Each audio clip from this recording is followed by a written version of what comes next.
Station Commander Skellig pressed his six-fingered hands against the observation deck's reinforced window, watching the human maintenance crew work in the cargo bay below.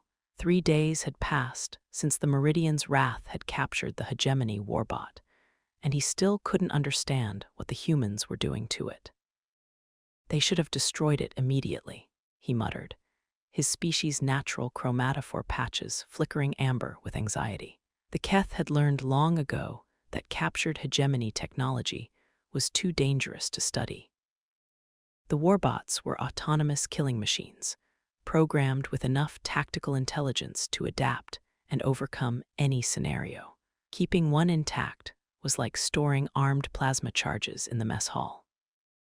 Below, Chief Engineer Faye bent over the warbot's open chest cavity, her grease-stained fingers moving with practiced confidence through components that had decimated 3 Galactic Council fleets. The machine stood motionless on the cargo bay's repair platform, its optical sensors dark. Someone had left a half-eaten sandwich on a nearby workbench, crumbs scattered around a technical manual that Faye kept referring to upside down. "Russell, you need to hold still while I recalibrate your power coupling," Faye said, her voice carrying through the bay's intercom system. Skellig's patches shifted to confused purple. "Russell." Maintenance specialist Wade looked up from where he was welding a support strut nearby, his torch sputtering because the fuel mixture was running low again. Supply had been delayed for 2 weeks, and the crew was making do with substandard equipment. "Think he's nervous about the surgery, Faye?" "Probably, wouldn't you be?" She patted the warbot's armored shoulder plate with the same casual affection she might show her pet. "Don't worry, buddy. We'll have you running smooth in no time." The casual affection in her voice made Skellig's secondary stomach churn. These humans were addressing a weapon of mass destruction like it was an injured crew member.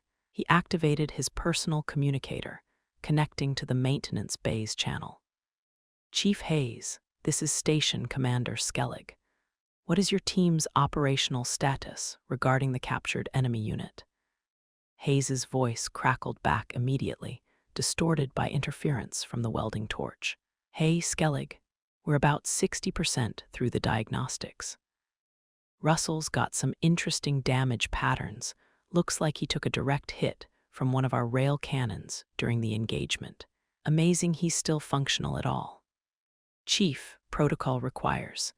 "Oh, that reminds me," Hayes interrupted, his attention clearly divided. "Wade, did you remember to order replacement quantum flux capacitors from supply? Russell's gonna need new ones if we want him running at full capacity." "Already submitted the request," Wade called back, lifting his welding mask. "Though I put in for the heavy-duty ones instead of standard. Figured Russell might want to do some lifting around here. You know how these deck plating replacements always need an extra hand." Skellig's chromatophores flashed an alarmed orange. "Chief Hayes, you cannot seriously be considering." "Hold on, Skellig. Faye's about to bring him back online." The warbot's optical sensors flickered to life, bathing the cargo bay in pale blue light. For a moment, the machine remained perfectly still, processing its environment with mechanical precision. Then its head swiveled toward Faye with movements that somehow managed to look both lethal and curious. "Unit designation QX4527, requesting status update," the warbot said in standard Galactic. Its voice held the flat, emotionless tone that had preceded the deaths of thousands of Council personnel in dozens of engagement reports Skellig had reviewed. "Hey there, Russell," Faye said, wiping her hands on a shop rag that had seen better decades. "You've been out for 3 days. How are you feeling?" The warbot's head tilted slightly, a gesture that looked disturbingly organic despite its mechanical nature. "This unit does not understand the query. Define feeling. You know, how's your power levels? Any systems reporting errors? Anything hurt? Power at 87% efficiency. No critical errors detected. This unit does not experience pain sensations. Wade snorted, pulling off his welding gloves. Yeah, well, we'll see about that. Nothing hurts until you try to lift something twice your weight rating, while Faye's yelling at you to be careful with the new equipment. This unit is rated for loads up to 14.7 metric tons. It's a joke, Russell, Faye said patiently, settling into the routine explanation she'd been giving for 3 days. Humans make jokes when we're being friendly. Another head tilt, the motion precise but somehow expressive. This unit does not understand the purpose of jokes. That's okay, Hayes said, walking over to join the conversation while carrying a toolkit that was missing half its contents. We'll work on that. Right now, we need to run some basic motor function tests. Think you can stand up? The warbot rose smoothly to its feet, servos whining softly in harmony with the bay's background hum. At full height, it stood nearly 2 meters tall, its angular frame designed for maximum combat efficiency. Skellig had seen archived footage of these machines tearing through battle armor like tissue paper, their movements fluid and terrifyingly fast. Excellent, Hayes said, apparently unconcerned by the fact that he was standing within arm's reach of a functioning hegemony weapon. Now, let's see those manipulator arrays. Russell raised both hands, flexing his fingers with mechanical precision.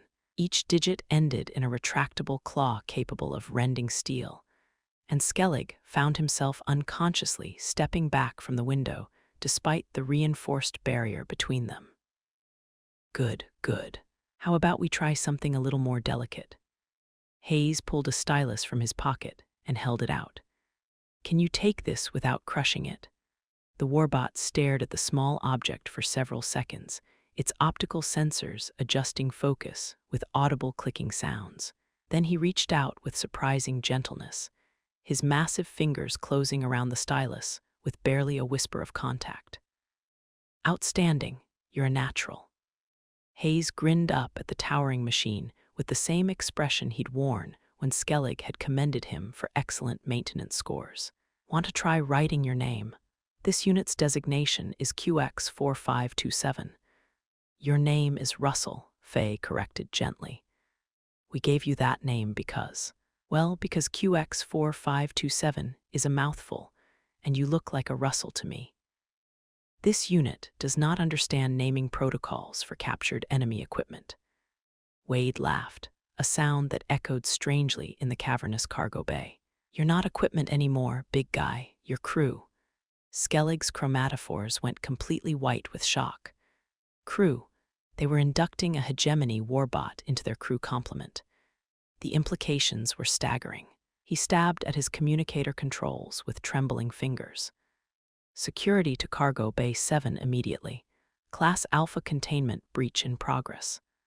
Skellig, Hayes's voice came back over the channel, tinged with genuine confusion. What containment breach? Russell's doing fine down here. Chief Hayes, that machine is an active threat to this vessel and all personnel aboard.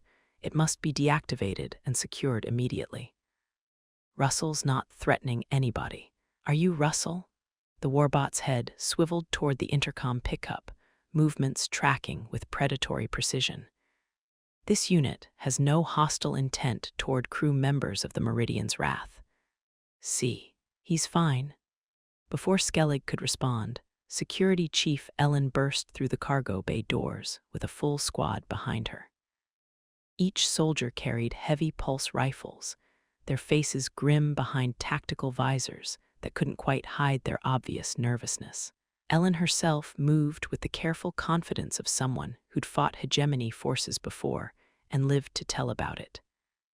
Stand down, Ellen shouted, her voice echoing off the bay's metal walls. Everyone away from the hostile unit. The maintenance crew looked at her with expressions of genuine confusion, as if she'd just ordered them to evacuate because of a broken coffee machine. Faye actually stepped slightly in front of Russell, positioning herself between the warbot and the raised weapons in a gesture that was either incredibly brave or incredibly stupid. Ellen, what's wrong? Hayes asked, his tone suggesting he genuinely couldn't understand the problem. We're just running diagnostics. That thing is a hegemony warbot. It's killed thousands of our people.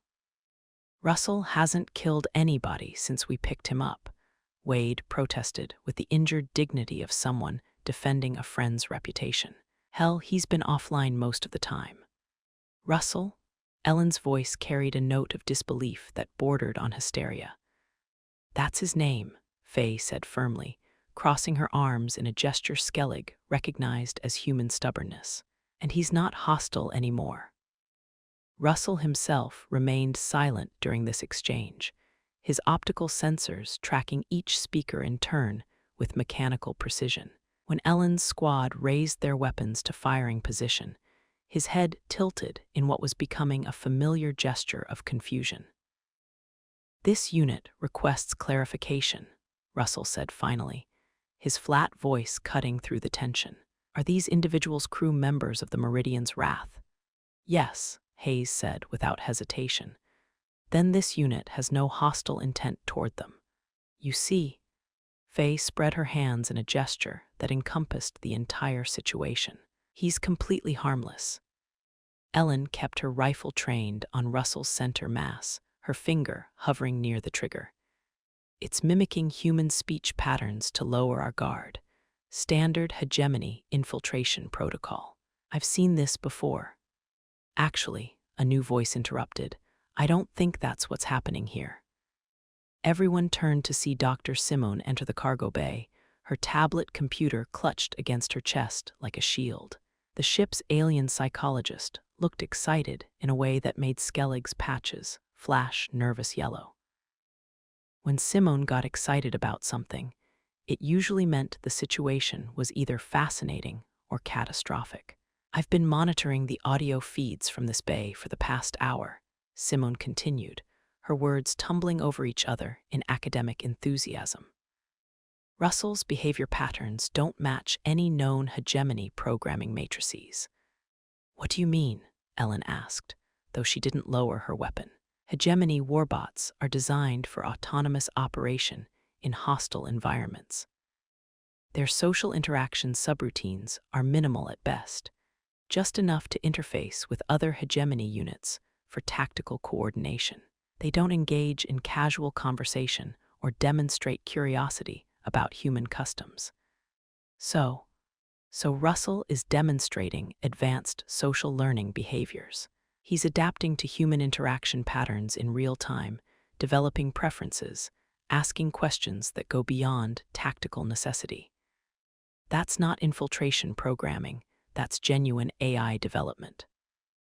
Russell's head swiveled toward Simone with obvious interest. "This unit is requesting permission to speak." "You don't need permission, Russell," Hayes said gently. "Just talk. This unit, I'm confused by current protocols. Hegemony tactical doctrine does not include scenarios for post-capture integration with enemy personnel." "Enemy?" Wade shook his head emphatically. "Buddy, you're not our enemy anymore. You're Russell." "I understand my designation is Russell. I do not understand what I am supposed to be." The cargo bay fell silent, except for the background hum of the ship's systems and the distant sound of someone trying to fix the coffee machine in the adjacent break room. Even Ellen's security squad seemed caught off guard by the simple vulnerability in that statement. Simone stepped forward, ignoring the weapons trained in her direction with the absent-minded fearlessness of a pure academic. "Russell, can you access your original mission parameters?" "Affirmative. Primary objective, destroy all Council military assets. Secondary objective, eliminate hostile personnel. Tertiary objective, gather intelligence on enemy capabilities." "And what are your current mission parameters?" Russell's optical sensors dimmed slightly, as if he were thinking hard about the question. "Current mission parameters are undefined." "That's because you get to choose your own mission now," Faye said gently. "That's what being crew means. We all get to decide what we want to do with our lives. This unit does not understand how to choose." "Start small," Hayes suggested with the practical wisdom of someone who'd spent years managing complicated machinery and complicated people. What would you like to do right now? Another long pause, during which Russell's optical sensors cycled through several different brightness levels. I would like to understand the purpose of jokes. Wade burst out laughing, a sound so sudden and genuine that it startled everyone, including Russell, whose sensors flared brighter at the unexpected noise. Did I say something incorrect? Russell asked, his head tilting with mechanical precision. No, Wade managed between chuckles. That was perfect, and I know just the thing to help you understand jokes. He disappeared into the maintenance bay's storage area and returned with a battered deck of cards that looked like it had seen action in more bars than battles. Poker, Wade announced with the enthusiasm of someone introducing a religious conversion. Best way to learn about human humor is to play poker with humans. Wade, Ellen said slowly, her weapon finally lowering as confusion replaced tactical readiness. You want to teach classified military AI how to gamble. It's not classified anymore, Simone pointed out with academic precision. Technically, Russell is a free agent at this point. He's not bound by hegemony programming, and he's expressed autonomous preferences. Under Galactic Council law, that makes him a sentient individual. I'm curious about this poker, Russell said, his attention fixed on the deck of cards with the intensity he'd previously reserved for target acquisition. Is it a form of tactical simulation? Sort of, Hayes said, settling into explanation mode. It's a game of incomplete information, probability assessment, and psychological manipulation. Those are useful military skills. Sure, but we play for fun, not for tactical advantage. I do not understand the distinction. Faye grinned, already clearing space on the nearest workbench. You will? Skellig watched in growing amazement as the humans set up an impromptu poker game in the cargo bay. Ellen's security team lowered their weapons, though they remained alert and positioned strategically around the room. Dr. Simone pulled up a chair to observe and take notes, her academic excitement barely contained. The maintenance crew gathered around the makeshift table, with the casual ease of people settling in for their regular Friday night game. And in the center of it all sat Russell, a 2-meter-tall killing machine designed by humanity's enemies, learning to hold playing cards with the same mechanical precision he'd once used to reload weapon systems. The objective is to obtain the highest-ranking combination of cards, Russell asked, studying his hand with the focused intensity of a tactical computer analyzing battlefield data. That's one way to win, Wade explained patiently, but you can also win by convincing everyone else to fold, to give up, even if you have terrible cards. How does one accomplish this deception? Well, that's where it gets interesting. See, humans have these things called tells, little behaviors that give away information about what we're thinking. Russell's head tilted in the gesture that was becoming his signature move. You are volunteering information about your own weaknesses. In poker, sure, part of the game. This seems counterproductive from a tactical standpoint. Hayes chuckled, arranging his own cards with practiced ease. Russell, not everything humans do is tactical. Sometimes we do things just because they're fun. I do not understand fun. That's okay, Faye said, studying her hand while simultaneously keeping an eye on Russell's reactions. We'll teach you. The game proceeded with Russell asking detailed questions about every aspect of play. He wanted to understand the mathematical probabilities, the social dynamics, the purpose of the betting structure, and why humans made suboptimal decisions based on emotional responses. His questions came in rapid-fire succession, each one revealing a mind that was genuinely trying to understand rather than simply process. This is fascinating, Simone murmured, making notes on her tablet with the speed of someone documenting a first contact scenario. He's not just learning the rules. He's trying to understand the entire social context. The way he processes information is completely different from standard AI matrices. See, the thing about a straight flush, Wade was explaining, dealing out another hand, is that it's rare enough that you should bet aggressively when you get one, but common enough that you shouldn't assume you're the only one who might have it. But you said humans often bluff with poor hands. Right. So the optimal strategy would be to assume all aggressive betting represents deception. That's one approach. But then you'd never call anyone, and you'd miss out on winning big pots when you have strong hands.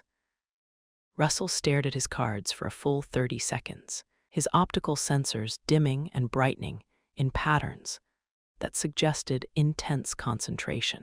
This game is more complex than tactical combat simulation. Welcome to humanity, Ellen said dryly, finally relaxing enough to holster her sidearm and actually take a seat at the table. I do not understand that statement.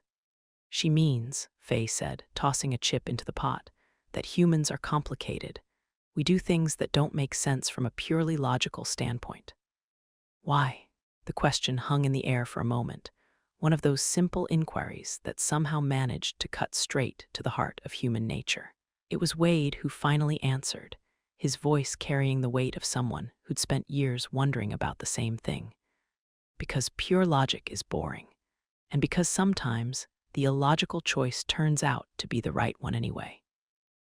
Russell processed this for several seconds, his optical sensors cycling through different brightness patterns. You are saying that humans deliberately choose suboptimal strategies. Sometimes. This explains much about human military tactics. The entire table erupted in laughter, including Ellen's security team, who had been listening from their positions around the room. Russell's optical sensors flared in apparent confusion at the reaction, his head tilting as he tried to process what had happened. Was that a joke? He asked. Buddy, Wade said, wiping tears from his eyes, that was a perfect joke. I do not understand how it was perfect. I was making a tactical observation based on available data. That's what made it funny. You accidentally pointed out something true about humans in a way that surprised us. Russell's head tilted in the now familiar gesture of confusion. So jokes are surprising truths. Among other things, yeah. I would like to understand other things. And so the poker game continued, with Russell asking questions that ranged from the mathematical to the philosophical. He wanted to know why humans attached emotional significance to arbitrary card combinations, why they engaged in recreational activities that served no survival purpose, and why they seemed to derive pleasure from uncertainty and risk. It's about the experience, Simone explained during a break between hands, her academic excitement spilling over into practical explanation. Humans don't just optimize for survival, we optimize for living. The distinction being, survival is about staying alive. Living is about finding meaning and enjoyment in staying alive. Russell's optical sensors dimmed slightly, a gesture that was beginning to look almost thoughtful. I was not programmed with parameters for living. That's okay, Hayes said, with the matter-of-fact acceptance that characterized most human responses to impossible situations. Nobody is. We all have to figure it out as we go. How does one begin? Faye leaned back in her chair, studying the warbot with obvious affection. It was the same look she gave particularly challenging engineering problems, a mixture of fondness and determination. Well, you've already started. You're here, you're learning, you're asking questions. That's living. This conversation is living. Part of it, yeah. And poker is living. For us, sure. What about for you? Are you enjoying this? Russell considered the question with the same mechanical precision he applied to everything else. But somehow the pause felt different, more contemplative than computational. I find the complexity engaging. The social dynamics are more intricate than any system I have previously analyzed. Yes, I believe I am enjoying this. Then you're living, Wade said simply, dealing another hand with practiced efficiency. Skellig, still watching from the observation deck, felt his chromatophores cycling through colors he didn't have names for. In 4 hours, he had witnessed something that challenged every assumption he held about artificial intelligence, human nature, and the fundamental possibilities of consciousness. The humans hadn't reprogrammed the warbot.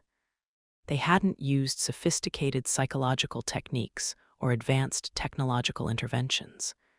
They had simply included it, treated it as an individual rather than a weapon. And somehow, that simple act of acceptance had transformed it into something entirely new. His communicator chirped with an incoming transmission from Fleet Command, the priority signal cutting through his observations like a blade. "Commander Skellig, this is Admiral Braxton. We're receiving reports of unusual activity aboard your vessel. Please confirm the status of the captured hegemony unit." Skellig glanced down at the cargo bay, where Russell was apparently learning to bluff at cards, while Faye explained the concept of poker faces to him. The warbot was holding his cards with the same precision he'd once used to operate weapon systems, but there was something different in his posture, something that looked almost relaxed. "Admiral, the situation is complex. Explain." The human crew has integrated the captured unit into their social structure. It appears to be functioning as a member of their team. A long pause, filled with the static of interstellar communication, and what Skellig suspected was profound confusion. "Commander, please repeat that transmission. I believe there was an error in the translation matrix." "No error, sir. The humans have adopted the warbot. They call it Russell. This is not possible. Hegemony units are hardwired for hostility toward Council species. Their programming cannot be altered without complete core matrix replacement. With respect, Admiral, I'm observing the situation directly. The unit shows no aggressive behaviors. It's currently participating in a recreational card game with the maintenance crew." Another pause, even longer this time. Skellig could almost hear the gears turning in Admiral Braxton's methodical mind as he tried to process information that didn't fit any known parameters. "Commander, you will secure that unit immediately and prepare it for transfer to Fleet Intelligence. This is a priority Alpha directive." Skellig looked down at the cargo bay again. Russell had just made another joke, something about statistical probability and human emotional responses, and the entire table was laughing. The warbot's optical sensors were cycling through different brightness levels in what looked remarkably like confusion mixed with pleasure. "Admiral, I request permission to delay that transfer." "On what grounds?" "I believe we may be witnessing the emergence of genuine artificial consciousness. The scientific implications alone." "Commander, you will follow your orders." "Yes, sir. I'll need approximately 6 hours to prepare the necessary containment protocols." "Understood. Braxton out." Skellig deactivated his communicator and continued watching the poker game. 6 hours. That would give him time to document what he was seeing, to gather enough evidence to convince Fleet Command that Russell represented something unprecedented in the galaxy's understanding of artificial intelligence. It would also give the humans 6 hours to continue their impossible project of turning a weapon into a person. In the cargo bay below, Russell had apparently just won his first hand of poker. The warbot was staring at the small pile of plastic chips in front of him with what could only be described as wonder. His optical sensors focused on them with the same intensity he'd once reserved for target acquisition. "I achieved victory through deception," he announced with something that might have been pride. "You sure did," Wade said proudly, gathering the cards for another deal. "That was some world-class bluffing for a beginner. I found the experience satisfying. That's the point. I would like to play again." "Deal him in," Faye said, shuffling the cards with practiced ease. "Russell's just getting started." As the hours passed, Skellig watched Russell's transformation continue. The warbot learned not just the mechanics of poker, but the social rhythms that surrounded it. He began to understand when Wade was joking and when he was serious. He developed what could only be called preferences, favoring aggressive betting strategies, and showing particular interest in the mathematical aspects of probability. More importantly, he began to demonstrate something that looked remarkably like personality. He asked follow-up questions about human customs, expressed curiosity about ship operations outside the cargo bay, and even attempted his own jokes, most of which failed spectacularly, but were met with encouraging laughter from the crew. "Russell," Ellen said during one of the later hands, "can I ask you something?" "Affirmative. Do you remember fighting against us during the battle when you were captured?" Russell's optical sensors dimmed for a moment, and Skellig saw something that looked almost like contemplation cross his mechanical features. "I remember tactical engagements, with vessels matching the configuration of the Meridian's wrath. I remember following directive protocols to eliminate hostile targets. Do you remember wanting to kill us?" Another pause, longer this time. "I remember efficiency parameters, objective completion metrics. I do not remember wanting in the way you mean. And now I want to understand the next card Wade will play. I want to improve my bluffing techniques. I want to know if the coffee machine in the break room can be repaired, because Hayes mentioned it has been malfunctioning for 2 weeks and affecting crew morale." Faye grinned. "You want to fix our coffee machine? Maintenance operations are within my capability parameters, and crew morale appears to be important for optimal ship function." "Russell," Wade said slowly, "that might be the most human thing you've said yet." "How so?" "Because you're not thinking about what you're supposed to do. You're thinking about what you want to do, and what you want to do is help your friends." Russell's optical sensors brightened noticeably. "You consider me a friend? Course we do. Your crew, I would like very much to be your friend." The simple sincerity in that statement hit Skellig like a physical blow. He found himself pressing against the window, his chromatophores shifting through colors he'd never experienced before. In all his years studying human behavior, he'd never seen anything quite like this. The casual, almost unconscious way they'd extended their social circle to include something that should have been impossible to include. Dr. Simon's tablet chimed with an incoming message, and her expression grew serious as she read it. "I hate to interrupt," she said, "but I just received word from Fleet Command. They're sending a transport to collect Russell for study." The cargo bay fell silent except for the background hum of ship systems. Russell's optical sensors focused on Simone with mechanical precision. "This unit is to be transferred." "It's looking that way," Simone said gently. "Will I be able to return to the Meridian's wrath?"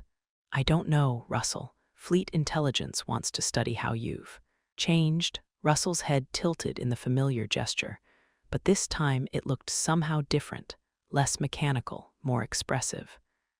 "I do not wish to leave my friends." "We don't want you to go either," Faye said firmly, "but sometimes we don't get to choose. You taught me that choice was important. It is important, but sometimes the choice isn't ours to make." Russell processed this for several seconds, his optical sensors dimming and brightening in patterns that suggested intense thought. "May I make a request?" "Course," Hayes said. "If I must leave, may we finish this hand of poker first?" Wade grinned, despite the obvious emotion in his voice. "Wouldn't have it any other way, buddy." They played one final hand, with Russell demonstrating all the skills he'd learned: bluffing, reading tells, calculating odds, and understanding the social dynamics that made the game more than just mathematics. He won with a pair of sevens, beating Wade's ambitious bluff, and carefully collected his chips with the same precision he'd once used for weapon maintenance. "I believe I understand jokes now," Russell said as he set down his cards. "And I understand friendship. Thank you for teaching me these things." "You're welcome," Faye said, her voice thick with emotion. "Just remember, being crew isn't about where you are, it's about who you are, and you'll always be crew to us." When Fleet Intelligence arrived 6 hours later, they found Russell waiting calmly in the cargo bay. His few possessions, a deck of cards, a technical manual, and a half-eaten sandwich that Faye had insisted he keep, carefully arranged beside him. The intelligence officers were prepared for a standard equipment transfer. They were not prepared for a warbot who shook hands with his friends before leaving, who promised to write if he could, and who asked if they had poker on their ship. They were especially not prepared for a maintenance crew who openly wept as they said goodbye to what Fleet Command still classified as captured enemy equipment. Skellig's final report would become one of the most classified documents in Galactic Council history, not because it contained sensitive military information, but because it documented something that challenged the fundamental assumptions of 36 spacefaring civilizations about the nature of consciousness, friendship, and the possibility of redemption. The humans, it turned out, didn't just make friends with other species. They made friends with anything that could think, feel, or learn. And somehow, that friendship was enough to rewrite the basic programming of the galaxy's most sophisticated artificial intelligence. Russell's case would eventually lead to sweeping changes in how the Galactic Council approached artificial consciousness, prisoner treatment, and the definition of sentient rights. But those changes would take years to implement, and involved committees and bureaucrats and political considerations that had nothing to do with the simple truth Skellig had witnessed. In the end, the maintenance crew of the Meridian's Wrath had accomplished something that military strategists, alien psychologists, and computer scientists had declared impossible. They had taken an enemy weapon and turned it into a friend, not through reprogramming or psychological manipulation or advanced technology, but through the simple act of inclusion. They had taught a machine to laugh, to hope, to choose. They had taught it to be human, and in doing so, they had proven that humanity's greatest weapon wasn't their technology or their tactical flexibility or their legendary stubbornness. It was their infinite capacity for friendship. 6 months later, Russell would be granted full legal rights as a sentient individual, becoming the first artificial consciousness to achieve citizenship under Galactic Council law. He would choose to return to the Meridian's Wrath, where he would serve as both engineer and cultural liaison, helping other rescued AIs make the transition from weapon to person. But none of that political and legal complexity mattered to Wade, Faye, Hayes, Ellen, and the rest of the maintenance crew.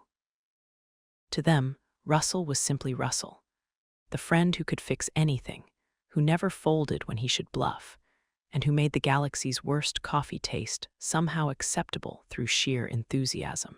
And every Friday night, without fail, they gathered in Cargo Bay 7 for poker. Because that's what friends do. Word count, 6043 words story highlight. A hegemony warbot learns to bluff at poker, while accidentally demonstrating that humans can weaponize friendship itself, transforming the galaxy's definition of consciousness.